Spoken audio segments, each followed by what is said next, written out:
Assalamualaikum warahmatullahi wabarakatuh. Pandemi COVID-19 sudah melanda di dunia sejak Maret 2020 sampai saat ini. Jadi hampir sekitar 1,5 tahun kita sudah menjalani pandemi COVID-19 ini berserta dengan semua perubahan-perubahan yang terjadi di dalam pandemi 19 ini. Kasus COVID-19 di Indonesia sudah sangat meningkat dari hari ke hari. Sampai video ini dibuat sudah mencapai 3,7 juta dan DIY merupakan salah satu provinsi yang mempunyai kasus aktif yang terbanyak di seluruh Indonesia, terbanyak di Indonesia. Dan dihitung dari 100.000 penduduk mempunyai ranking yang paling atas. Jadi kasus aktif sangat banyak di DIY. Bantul sendiri mempunyai kontribusi yang cukup tinggi di daerah istimewa Yogyakarta.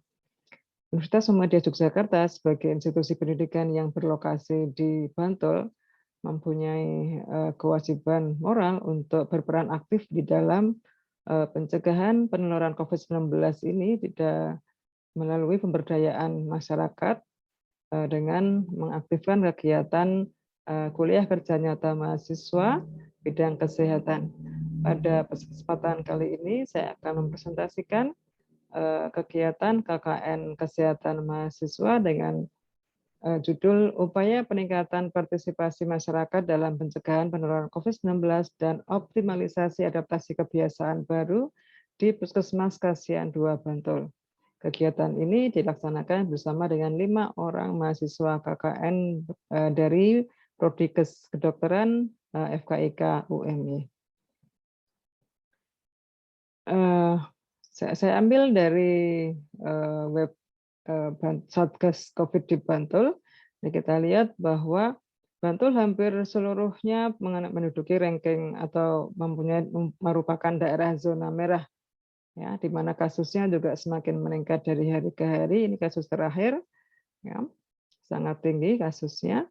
Kemudian di antara kecamatan atau Kapanewon yang ada di Bantul, 27 Kapanewon dipakai untuk KKN.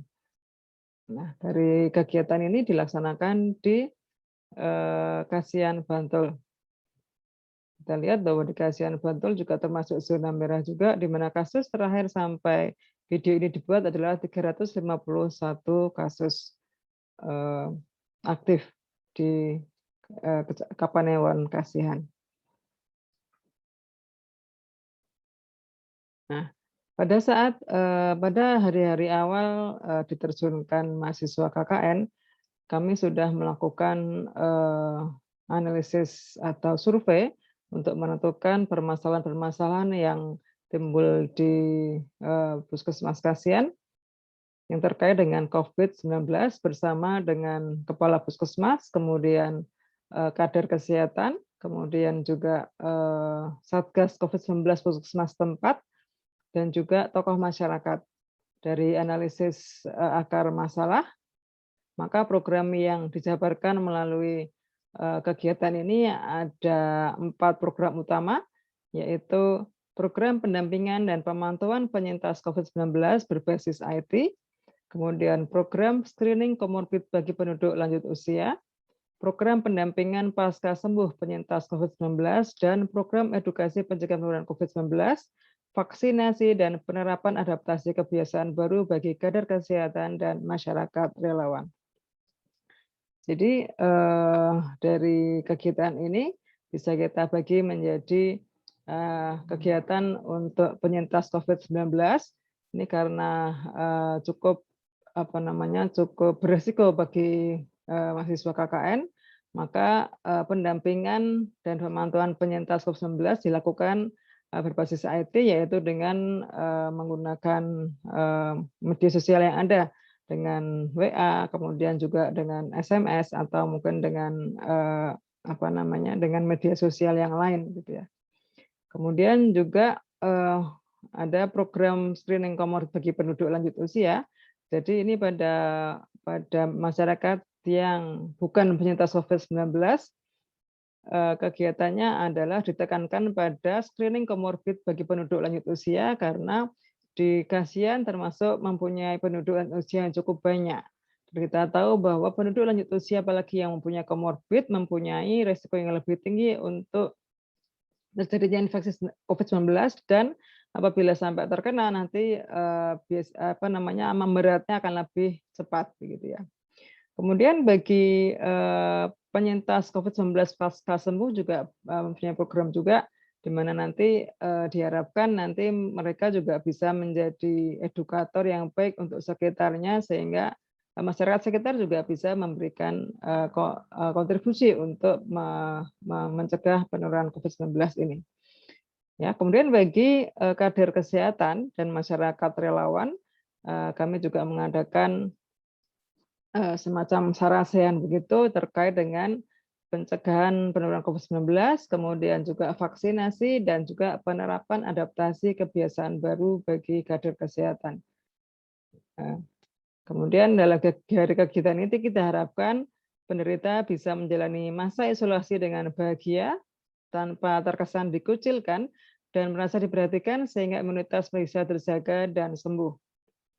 Kemudian dari kegiatan screening, terkumpulnya data masyarakat usia lanjut yang memiliki komorbid, kemudian terjadi peningkatan pengetahuan penderita pasca sembuh, yang nanti kita harapkan bisa menjadi edukator bagi masyarakat sekitarnya untuk bisa mencegah penularan COVID-19.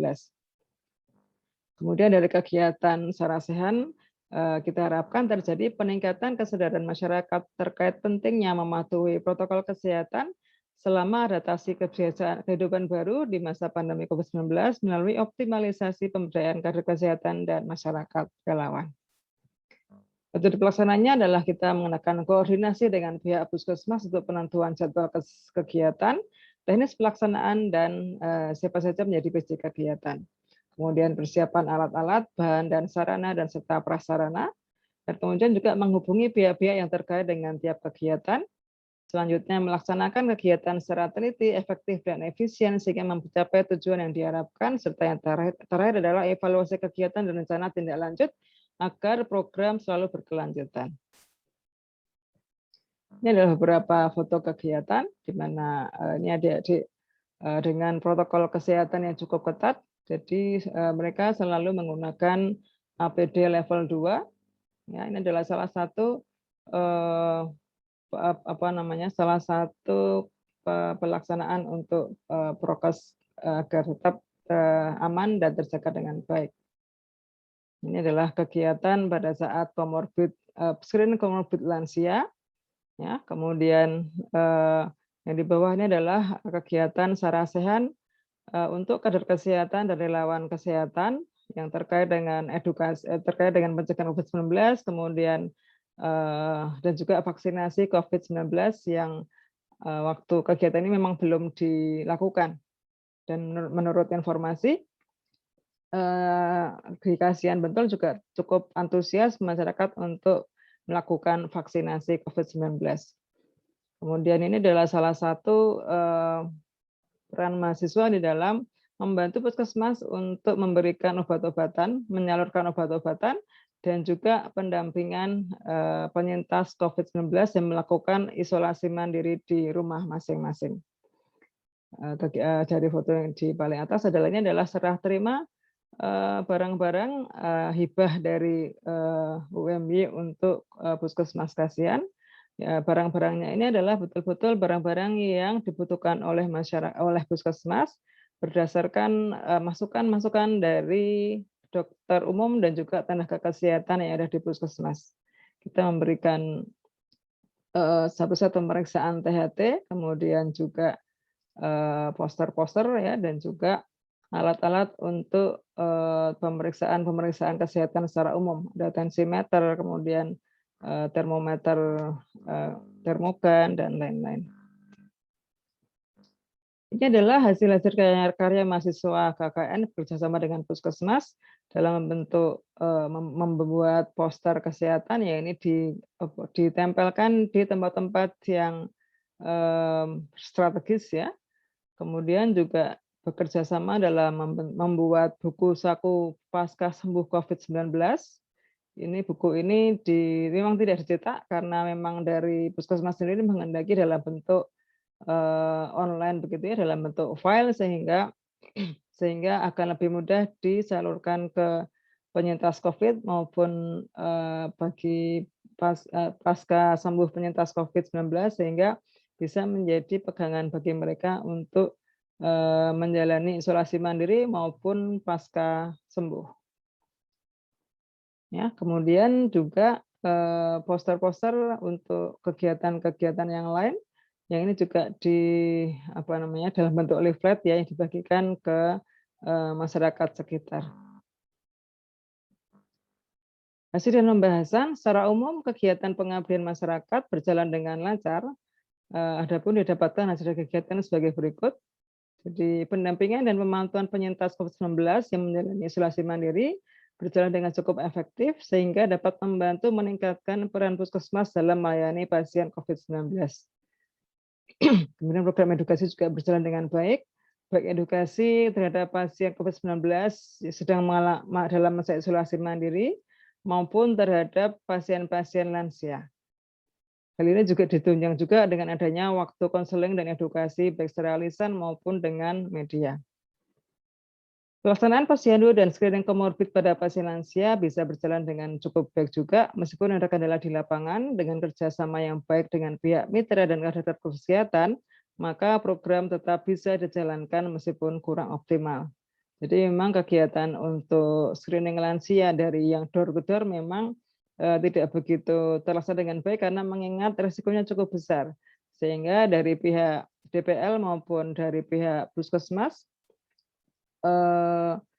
memberikan masukan bahwa untuk screening lansia memang dilakukan pada saat posyandu saja.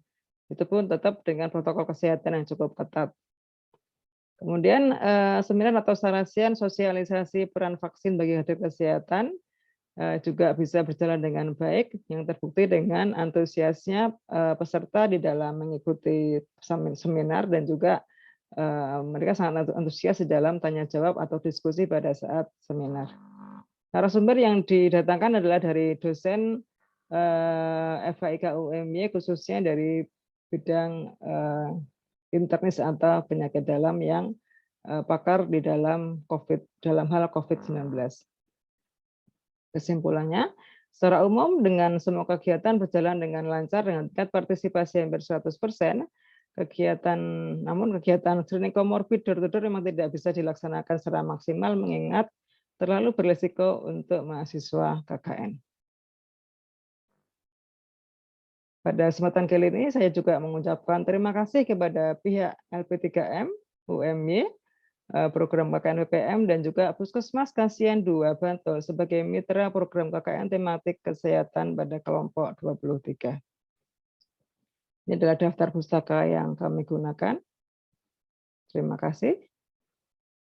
Assalamualaikum warahmatullahi wabarakatuh.